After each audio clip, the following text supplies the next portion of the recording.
Dobrý deň, vítajte pri správach PAP. V dnešných správach sa dozviete: 4 farební cudzinci napadli bývalých hokejistov Slovana. Arabským svetom sa šíri nová výzva. A o čom je petícia v meste Poprad? Ex-slovanistu Romana Webera so synom Romanom mladším napadli minulý víkend 4 cudzinci v centre Bratislavy. Po brutálnej bitke skončili obaja Slováci s ťažkými zraneniami. Podstatne je horšie na tom syn, ktorý s krvácaním do mozgu leží v nemocnici. Stav Webera mladšieho by už mal byť stabilizovaný a podľa piatkového vyjadrenia hovorkyne univerzitnej nemocnice v Bratislave Petry Stano-Maťašovskej má ťažké zranenie hlavy, ale už je stabilizovaný pri vedomí a jeho zdravotný stav sa pomaly zlepšuje. Útočníci nezostali utajení a hoci ide o 3 rakúskych a 1 britského občana, ich mená príliš európsky neznejú. Polícia z ubliženia na zdraví v súbehu s prečinou výtržníctva spáchaného formou spolupáchateľstva obvinila Olanguja Tajva, Nura, Emreho a Gudusina, uvádza krajské riaditeľstvo policajného zboru v Bratislave. Incident sa odohral z soboty na nedeľu minulého týždňa v centre bratislavského Starého mesta. Na Strakovskej ulici nedaleko Hvidoslavovho námestia krátko pred 6 ráno napadli 2 bývalých hokejistov 4 mladí muži, ktorí ich udierali do oblasti celého tela, predovšetkým hlavy. Roman Weber starší, ktorý sa bude zo zranení liečiť asi týždeň, sa pre Nový čas vyjadril len stručne: "Necítim sa v stave o tom hovoriť. Musím sa poradiť s právnikom, ale oveľa viac ma trápi to, ako je na tom syn." 3 útočníkov, Nura, Emreho a Gudusina, posadila polícia do cely policajného zaistenia a vyšetrovateľ spracoval návrh na ich vzatie do väzby. V prípade preukázania viny im hrozí 4 až 10 rokov väzenia. Všetko sa to začalo v libanonskej metropole Bejrút, kde 3 mladí muži na protest proti islamskému štátu zapálili ich vlajku.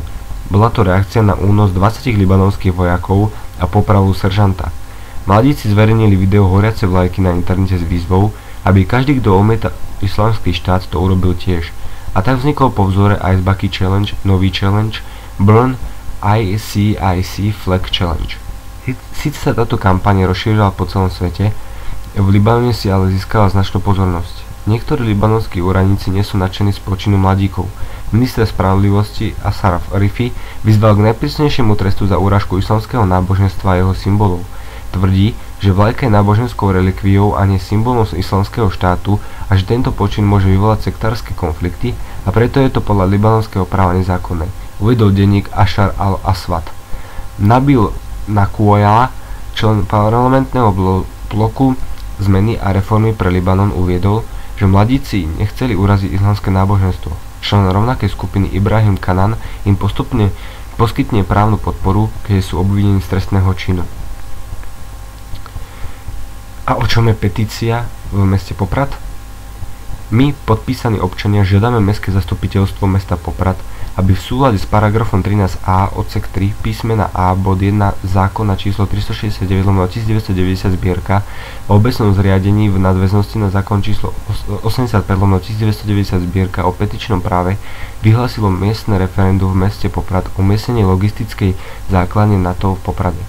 Slovensko sa na samite NATO v zastúpení jeho prezidentom, ministrom zahraničných vecí a ministrom obrany bez vyjadrenia občanov Popradu zaviazalo, že v Poprade vybuduje logistickú základňu.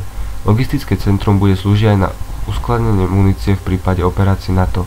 Vybudovaním základní sa v prípade vojenského konfliktu zásadne zmení bezpečnostná situácia regiónu, pretože Poprad by sa mal stať primárnym vojenským cieľom. Pod týmto videom nájdete aj link na petíciu, ktorú si môžete stiahnuť a podpísať. Ďakujem za pozornosť a želám príjemný večer.